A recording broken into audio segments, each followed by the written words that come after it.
Alam nyo ba hanggang ngayon, ito siguro pwede kong sabihin, alam nyo ba hanggang ngayon, kumakalap pa sila ng ebidensya? Alam nyo yan? Magbabayad nga daw si ano, 'di ba? Abante Grabe.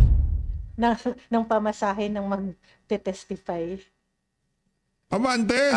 Ganun ba? Yun ang hindi ko Ito alam. ako, ibang klase talaga. So, Ito talaga the point si of the Abante. matter is, Ano nga bang nangyari sa loob ng Villamor Air Base nung araw na kinidnap itong si dating Pangulong Rodrigo Duterte ng mga tauhan nitong si Marcos Jr.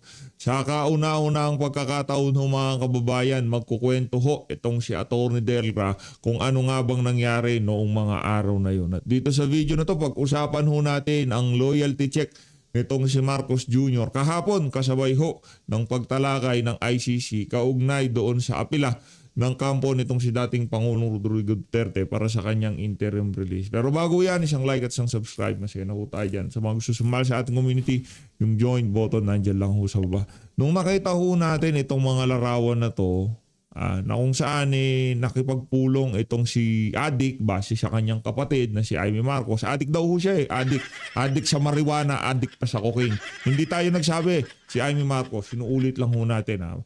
Di umano, adik itong mama na to. Tayo inalungkot para sa ating mga men in uniform. Parang gusto nating magbura na ewan na ganyan. Diba? Ganyan. Ganyan ho ba ang gusto nyo sa ating bansa? Sobrang nalungkot ho tayo para sa ating mga military personnel. Yan ang sinasaluduhan nyo na hindi man lamang magkaroon ng lakas ng loob para magpa-hair follicle test. Na kung saan mismo ang kapatid na niya ang nagsabi na addict siya. Diba? Yan ang sinasaluduhan nyo para sa AFP. Alam ko marami sa inyo dyan nakatanggap ng maleta. Malamang sa malamang lalo na yung mga high ranking.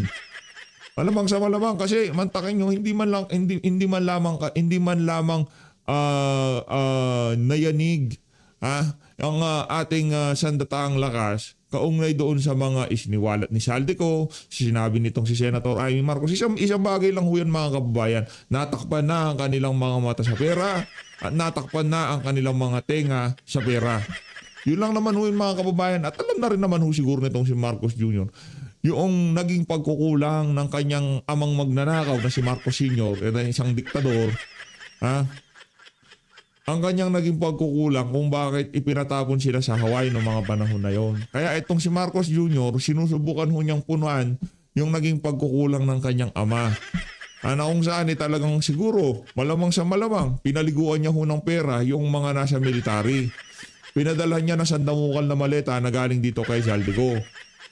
Kasi mga kababayan, hindi ho talaga magagawa ni Saldico. Ito sa totoo lang pinipilit ho natin. Sinusubukan ho natin ilagay yung sapatos natin doon sa mga nagsasabi na walang kinalaman si Marcos Jr. Diyan sa napakalaking korupsyon na yan. Tapos sasaluduhan nyo yung mama na yan. Nakakaiya ho kayo. Diba, napakalaking sampal ho yun sa pagmumukha ng sambayan ng Pilipino na nagbayad ng inyong mga uniforme, nagbayad ng inyong pagpapaaral at ang inyong sinasaluduhan, isang adik na presidente base mismo sa kanyang kapatid.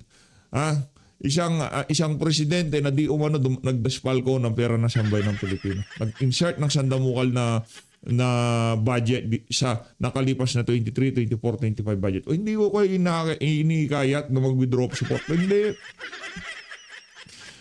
Dito sa mga nangyayari na itong mga kababayan, wala na ho tayong aasahan. Ang maaasahan na lang ho natin, yung sinasandalan ngayon itong si Marcos Jr. na saligang batas. Kung gusto nilang yaan ang ating sundin, sundin natin yan. Walang problema, sundin natin. Pero sa 2020, anak ng towa, talagang maghahalo ang balat sa tinalupan. Yan mga kababayan ang problema sa ating armed forces. Kung sino nakaupo, kahit na alam na nilang, wala ho silang prinsipyo Walang si prinsipyo at paninindigan. Base sa ating mga nababasa sa social media. Wala ho silang prinsipyo at paninindigan. Kasi kung meron kang prinsipyo at paninindigan, anak ng toka, okay, sige. Wala na, ayoko na. Anak ng toka, di ka man lang makapag-hair follicle test. Sasaludo ako sa'yo.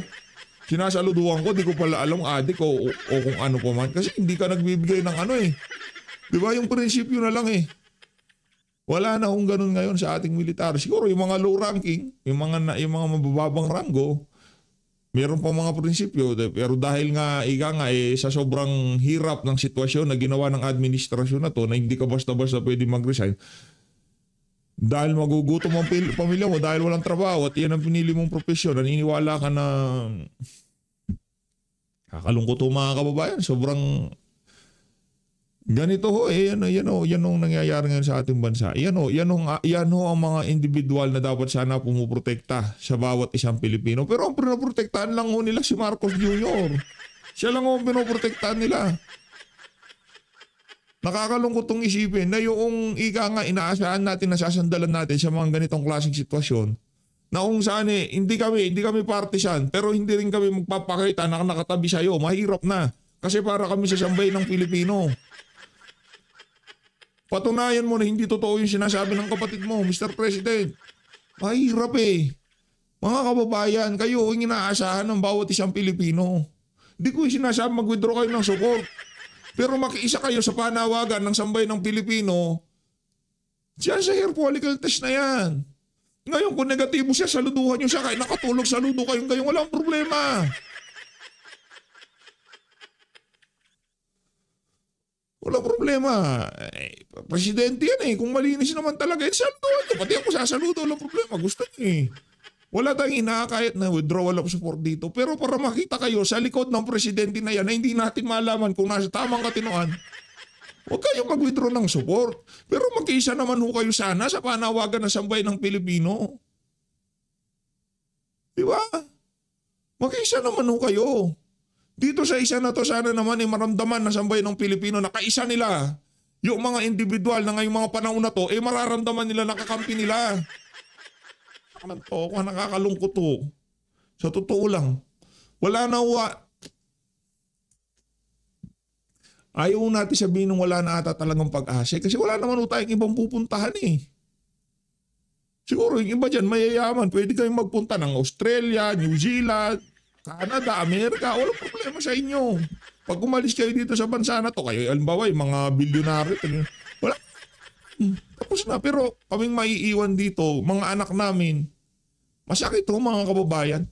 Tapos yung mga individual na inaasahan natin na magiging kakampi natin dito sa isa na to, nakikipag-photo ops. Inang yan. Sorry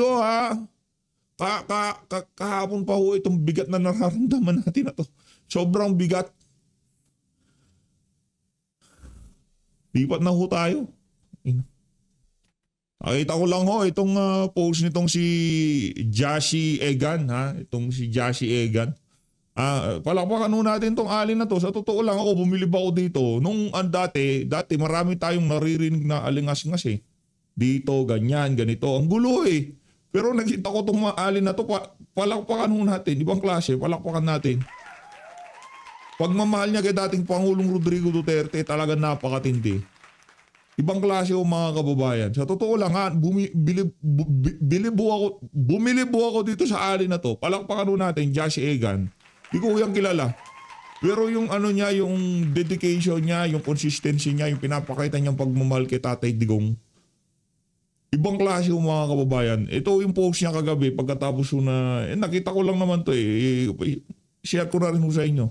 Ang sabi ko ni Tatay Digong dito, this is the city I built. Hindi ko alam kung ano yung pagkasabi kasi idub ko na lang. This is the city I built. Yan ang sabi ni Tatay Digong. Yan ang Davao City. Nanggaling na tayo dyan. Napakagandang lungsod. Napakaganda. Minis ka na namin Tatay Dig. Suwi ka na. Ano ba yan? Raulo kasi itong gobyerno na to. Yan ang nangyari.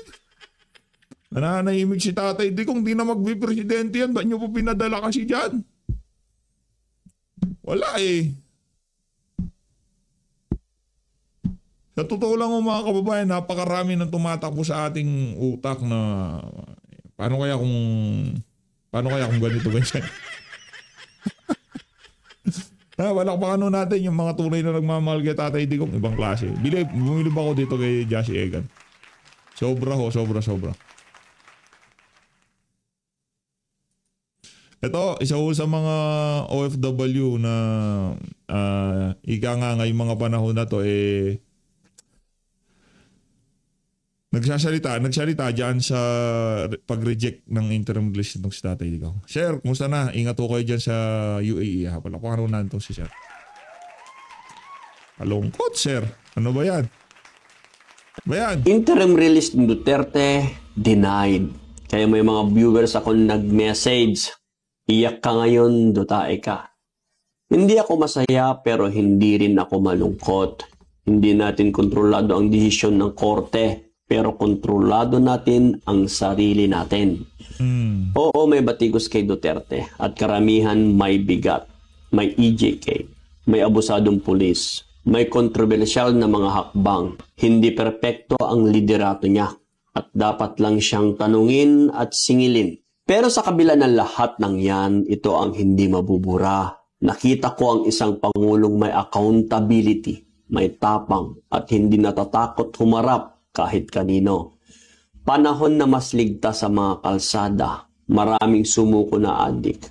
Oo, dahil sa takot, pero ang epekto ramdam sa komunidad. Hindi man perpekto ang solusyon, pero may aksyon. May build project, hindi perpekto, pero gumagalaw. At kapag ikukumpara ko sa lahat ng pangulong na abutan ko sa mga administrasyong puro paliwanag, pag-iwas, at konsulta bago kumilos, isang bagay ang malinaw. Kung may isang pangalang kaya kong banggitin ng walang pagdududa, Duterte. Dahil hindi lang pagkukulang ang sukatan ng leader, ang tapang, ang determinasyon, at ang paninindigan, iyon ang tunay na bigat. At kahit hatulan pa siya ng habang buhay na pagkabilanggo, sa puso ng naniniwala, hindi mawawala si Duterte. Good morning mga kahasang. Boom, boom, boom, boom. Saludo, sir. Palakpakan muna ito si sir.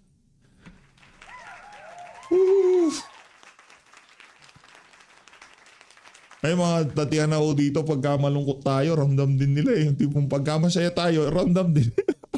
Siguro ramdam nyo na, ramdam nyo yung kalungkutan natin, no?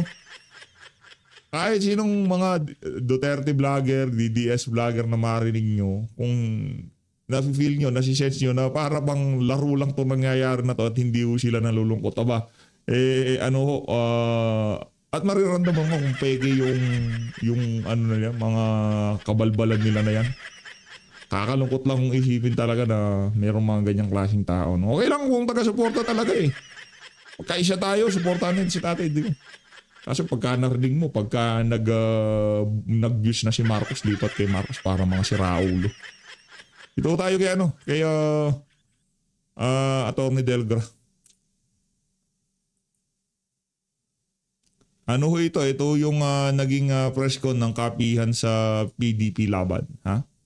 Kahapon, pagkatapos yung ininabas ng desisyon ng ICI kasi toxing bullshit na bangag na to kung ano-ano mga salitang ini-invento eh. Yan. Tony Delgra. Kalungkot. Sakit. Magandang hapon po. Sakit, masakit. Gaya-gaya din ako ni General. Bago mag-umpisa, mag-emote muna ng sandali. Pangatlo ka, si Wendell una. Pero sa totoo lang, I don't want to see that video. Ako rin. Hindi ko nandun yung video na nagkakainitan sa dyan sa video mo. Hindi ko na umabalikan. Hindi ko kayang tingnan. Kahit nga lang itong merong background music na tinanggal kong background music. Hindi yun natin na sobrang kalungkutan ng ating nararamdaman. Yung siguro pagkatapos ng video na to, papahinga muna ako ng konti kasi sobrang bigat na ng damdamin ko. Ay, nako. Sakit. Tony Delgra. Kakagalit. Kung pwede lang sanang gawin yung mga bagay na hindi pwedeng gawin. Kaya nga hindi pwedeng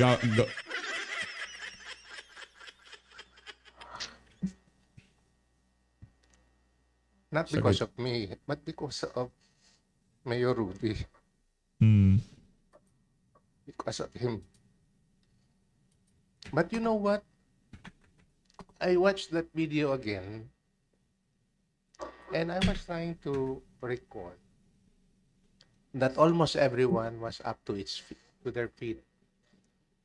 tumataas yung boses, no? Mm. Makita naman kung sino yung tumataas ng boses. Lahat na. Pati na rin ako siguro.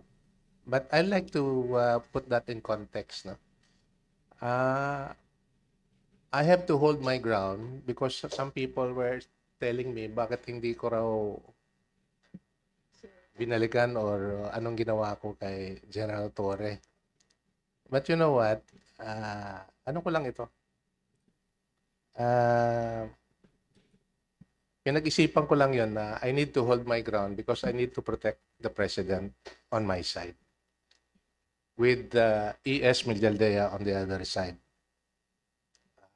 Kasi mas matanda si E.S. Medialdea, nung sinita siya, hindi talaga niya mapigilan. Kaya napusasan si E.S. Medialdea.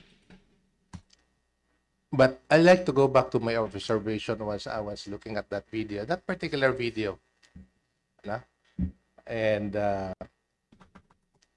you try to look that you try to watch that video again in your own time and try to see that whole stretch of about siguro mga 3 to 5 minutes.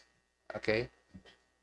And then try to see who was the most calm in that video. Sino?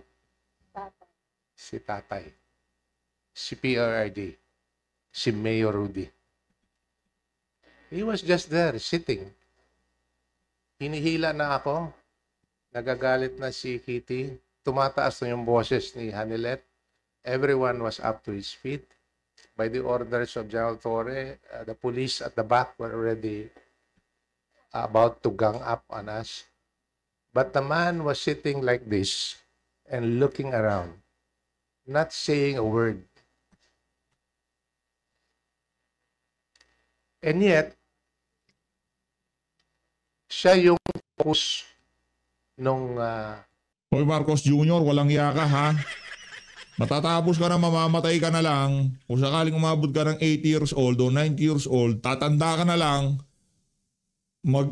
Magdadive ka na lang sa pulburon. Itong pagmamahal na ipinapakita ng sambayan ng Pilipino na to kay dating Pangulong Rodrigo Duterte, lang iya ka, mamamatay ka na, hindi mo pa mararanasan. I mean, sa kasaysayan ng buhay mo Marcos Jr., hindi mo mararanasan na merong isang vlogger o merong mga taga-suporta na kahit wala ka na sa pwesto, ito do pa rin ang suporta sa'yo. Malamang sa malamang, yung mga binabayaran mong galing siguro sa ano, di ba? Mga trolls, di ba inamin mo naman, nagbabayad kayo ng mga trolls, sabi nitong si Senator Robin Padilla sa Senate. Yun. Malamang kaya nyo pong paiyakin yung mga yun eh. Dahil nga mga bayad. Pero yung meron mag-a-assemble, magkakaroon ng vigil, posibleng mangyari yun. Yung mag-organisa base sa kanilang mga sariling kapasidad, hindi yung sa pagpupondo galing sa mga nakaw na pera. Posibleng mangyari yun sa'yo, Marcos Jr. Nakananto ka. Tagal naman kasi. Diba? Tagal naman. Bakit pa kasi? Mamaya punta kayo sa Malacanang, punta kayong mag-asawa, anak ng towa. Magpulburon kayo, lahat singutin nyo na kasi. Huwag niyang unti-untiin. Lahatin nyo na. Lahat ng strain pagka umaga, tirahin mo lahat.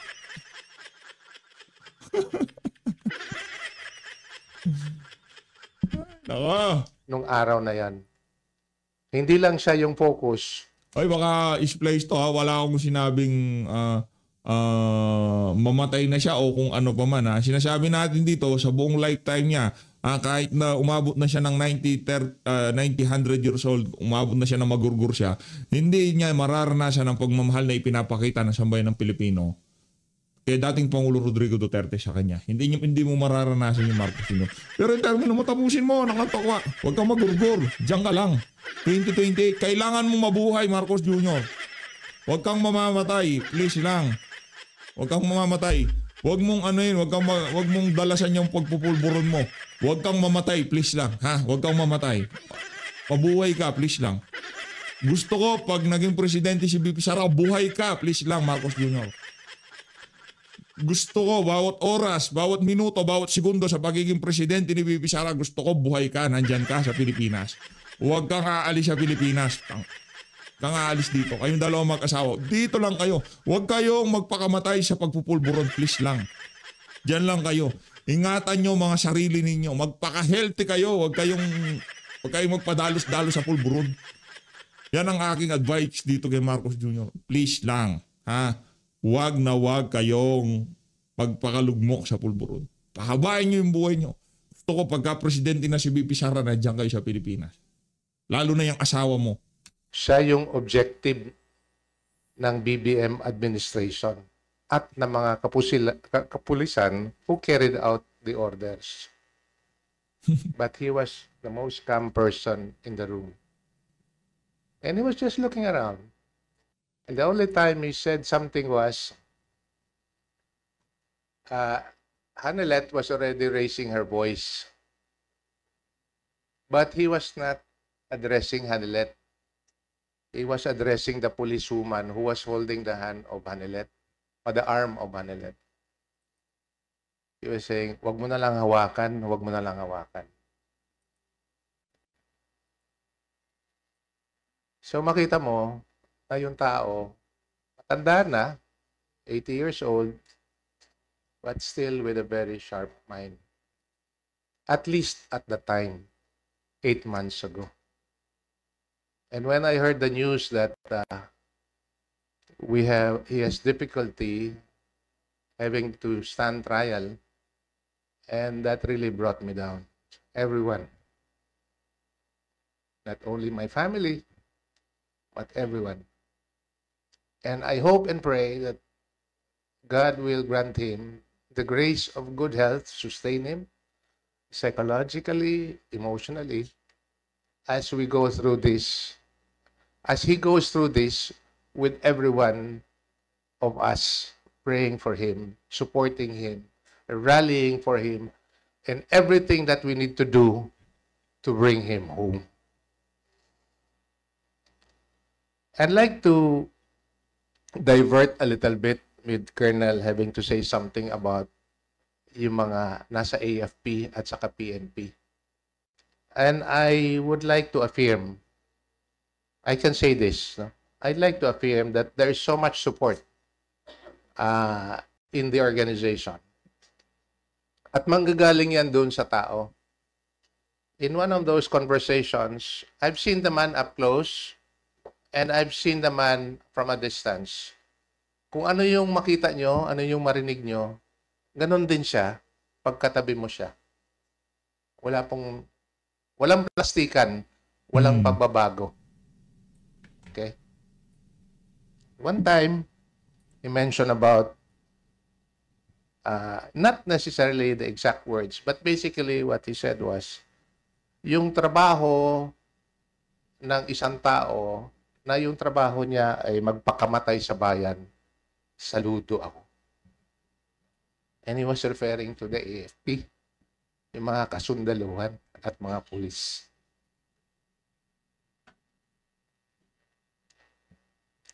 That's why when he became president, he took care of those who really stand and whose work, whose duty, if need be, to die for his country.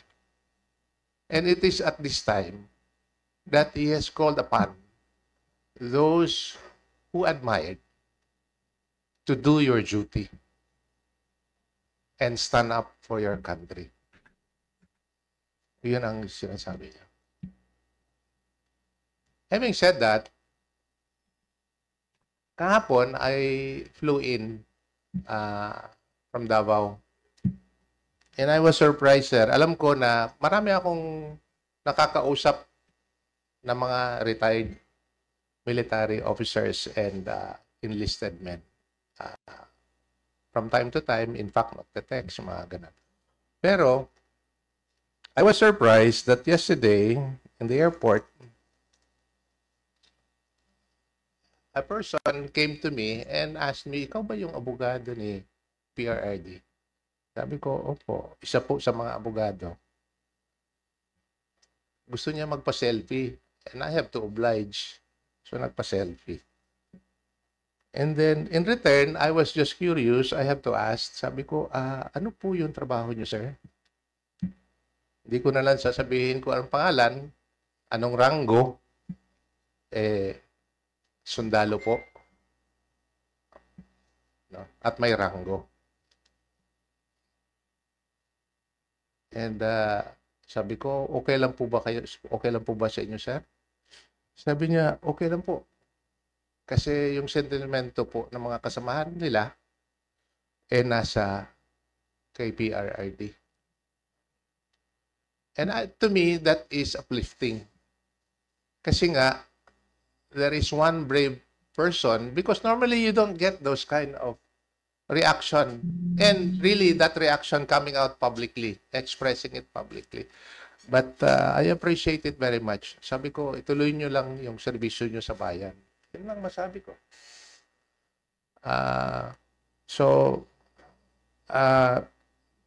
And bumalik sa isip ko yung sinabi ni PRRD. Kung yung trabaho ng isang tao magpakamatay if need be para sa bayan, saludo ako. Kaya mataas ang respeto niya sa mga kasundaluhan at sa mga kapulisan.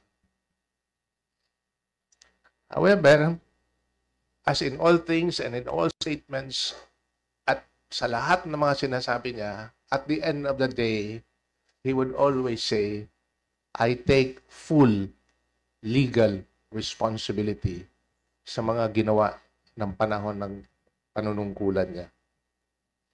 Hindi niya inatrasan yan. And that's the reason why he's there. And for those who love him, for those who have benefited from his from the work that he has done in government, collectively, not singularly, but collectively, kasi hindi naman niya kaya yan pag walang suporta sa mga tao. Hindi talaga mangyayari.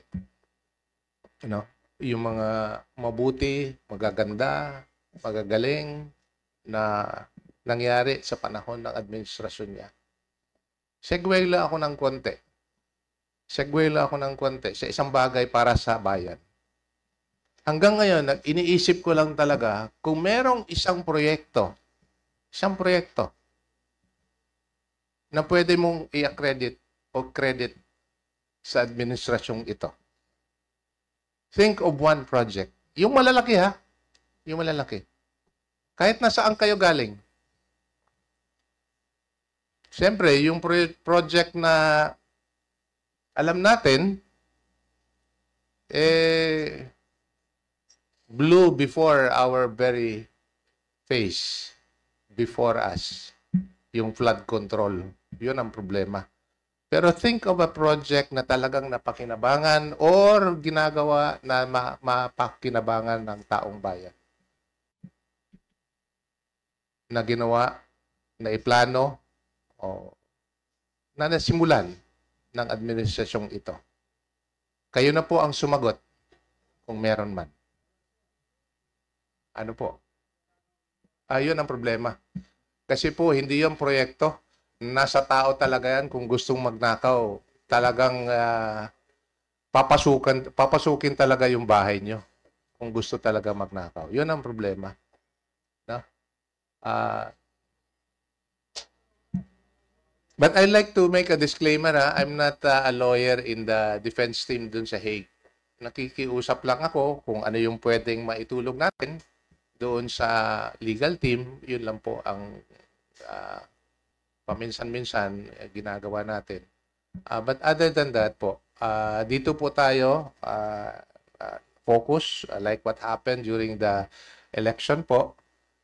Kasama po natin si Atty. Yvette doon sa legal team ng PDP Laban. So, very well appreciated yung effort ng lahat at nagbunga naman na maganda. Although hindi marami, pero talagang yung naipasok natin sa Senado, matindi. Napanood ko nga yung, i-relate ko lang yung nangyari ngayon kay PRRD ha. Napanood ko nga yung budget hearing, kino-question ni Senator Marcoleta kung bakit naipasok si Marcos Lacanilaw sa LTO. ano yung credentials niya. Naiklaro naman ni Senator Marcoleta na baka yung credential mo yung ikaw yung nagdala kay PRRD sa The Hague. The pictures already tell us that he was there. So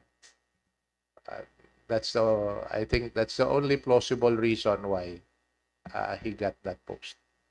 Although it is not to say na wala siyang pwesto. Dati naman siya sa Philippine Center on Transnational Crime.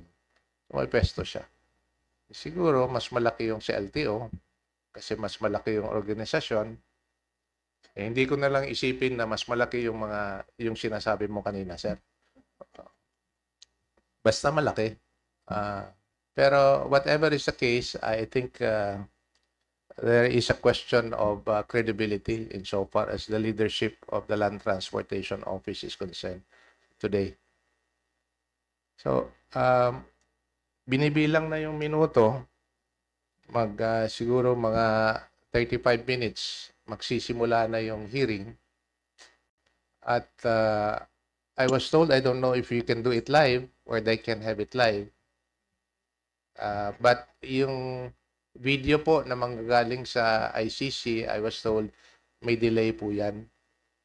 So siguro yung mga nandun na at nakapagkuha ng slot sa loob ng gallery ng ICC, I don't know if they can also broadcast it live.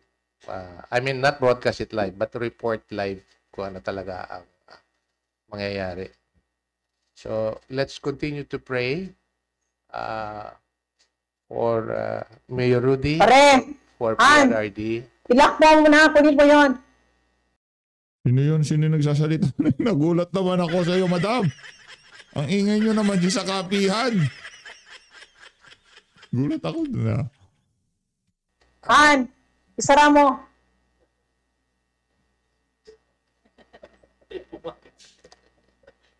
He has done a lot for the country. And to me, whom I have known and whom I have served, he does not deserve this. He does not deserve this. Regardless of what the other people are saying about why he is there in the first place. Alam nyo, pag 80 ka na, whatever you did in life, kahit pag nasa kulungan ka, hindi ka pa konbiktado wala pang judgment. Hindi ka na kailangan ikulong. Alam mo nangyari kay the late Juan Ponce Enrile? Di ba? Hindi siya kinulong.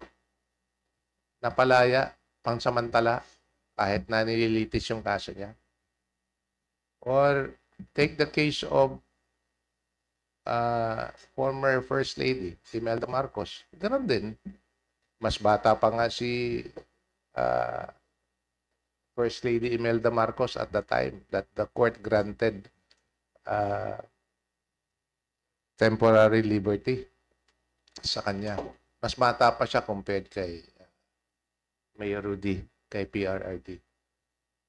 So, hindi ko maintindihan kung ano yung patakaran, kung ano yung standard ng ICC, kung bakit even for humanitarian consideration, hindi binibigyan ng konsiderasyon yung hiling na makalaya pansamantala.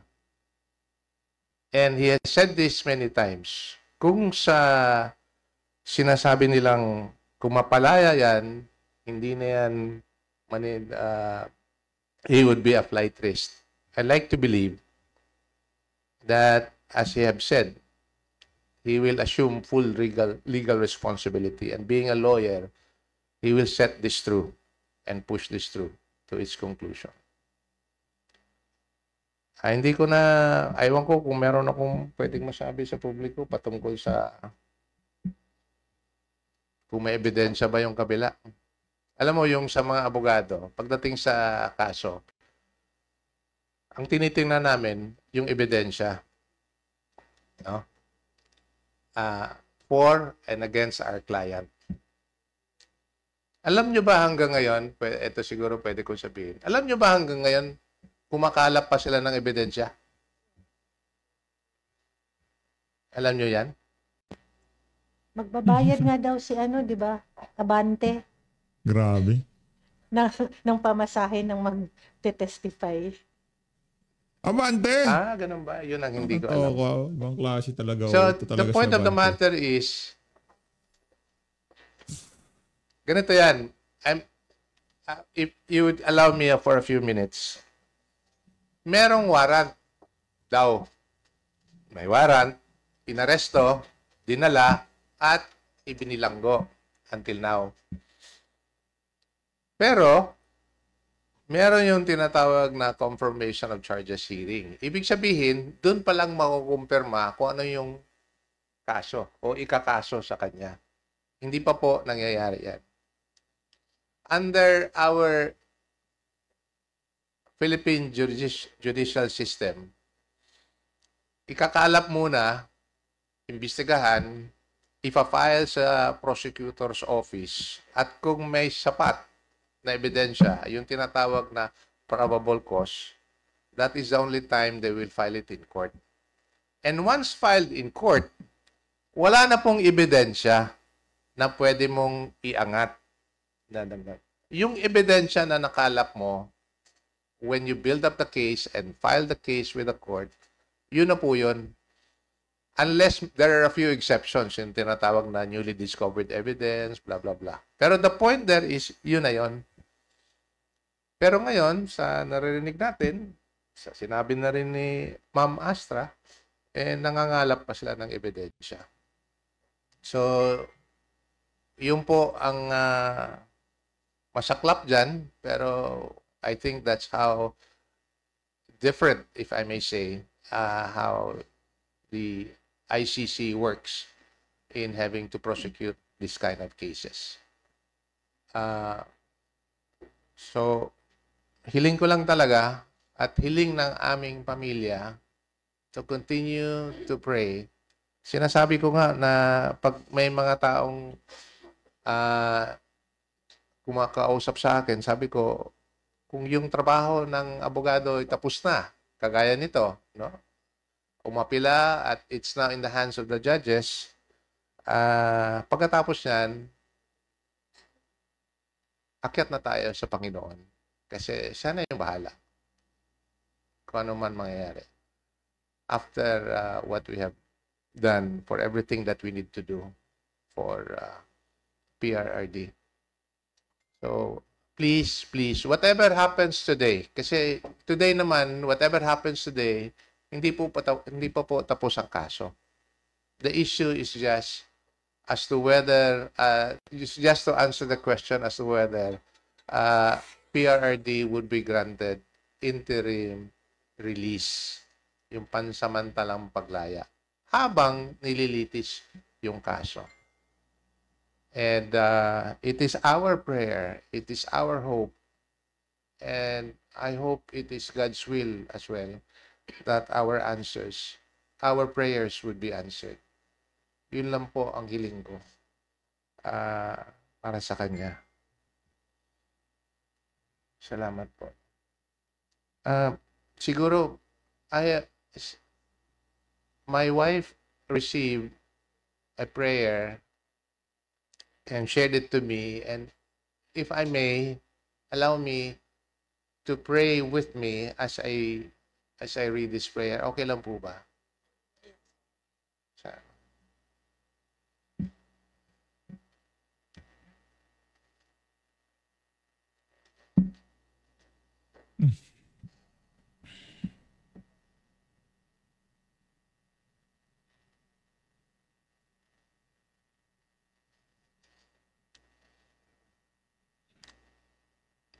Let us put ourselves in the holy presence of the Lord. Heavenly Father, source of all mercy, strength, and compassion, we come before you as a community united in prayer. Lord, we lift up to you former President Rodrigo Roa Duterte. You know his struggles, his burdens, and the challenges that he is facing at this moment. We ask you to surround him with your healing presence, to grant him good health of mind, body, and spirit, and to ease any pain, fear, or worry in his heart. Loving God, in times of trial, you remind us that you are our refuge and our strength. We pray that you will bring clarity, justice, and peace upon his situation. If it is your holy will, may you grant him freedom and deliverance. And may your hand guide every person involved in seeking the truth. Bless too the people who support him and believe in him. May their sincere intentions, prayer, and positive energy become a source of comfort and courage for him. May unity, not conflict, grow among communities during this time. Lord, we also pray for a miracle, that in the midst of uncertainty, your divine light may break through and reveal your purpose, your protection, and your peace. Surround him with your angels. Cover him with your mercy. Strengthen his spirit. And let your will, good, loving, and perfect, prevail. We entrust all this to you, O God, believing that you hear the cries of your people and that nothing is impossible in your grace. Amen. Amen.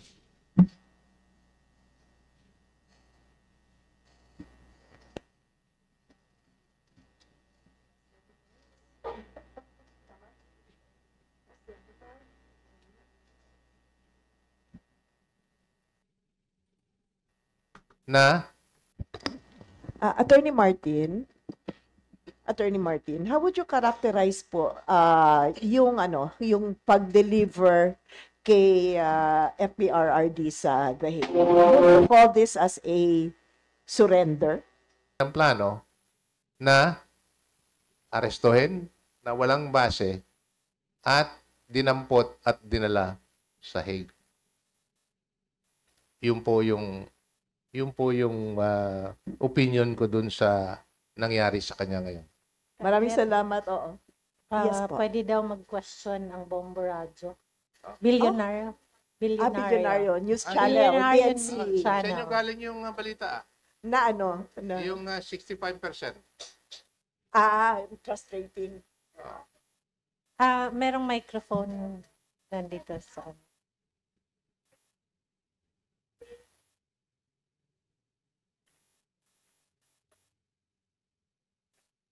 As I've said earlier, this is not the end of the case. This is just an issue to address whether he should be granted provisional liberty or not, or in the words of the ICC, interim release. So, and obviously, we have been praying that that would be granted, even on humanitarian consideration. Kasi yung tatlong bagay, the 3 points that they have raised, especially by the prosecution, which resulted to the denial of the application. They call it application there, but under Philippine setting, we call it motion for interim release or motion for bail kung dito sa Pilipinas. Kasi nga raw, flight risk siya or he might tamper either documentary or testimonial dun sa ebidensya. Wala na po siya sa puder. Matanda na po yung tao. And you cannot account the acts of other people, no? Insofar as the accused is concerned. So, yun po ang nakapagtataka why they have raised an issue against PRRD as regards those grounds. When we believe those grounds are not present in this case. But the strongest argument sa pananaw ko is the humanitarian consideration that should be given to an elderly accused. I think he is the oldest accused there. And obviously his health is failing. No? We know that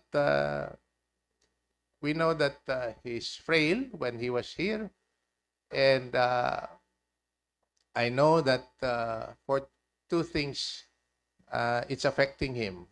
Detention is affecting him. Una, weather. Ayaw niya ng malamig, and he's brought there to a place where it's very cold. Pangalawa, you know him already. All of you here knows that yung nakakagaan sa kanyang loob, tao. And he's always with people. And to anyone who is in detention, wala pa man lang desisyon sa kaso niya. And in this case, if I may, is the greatest deprivation that you can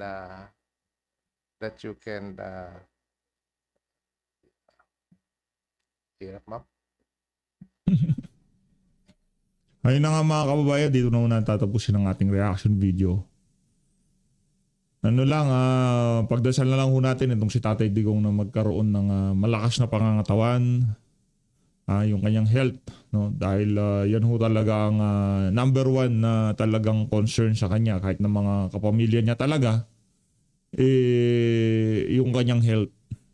Yung edad niya, yung kalusugan niya, talagang hindi na angkop doon sa lugar na kinapapalooban niya ngayong oras na to.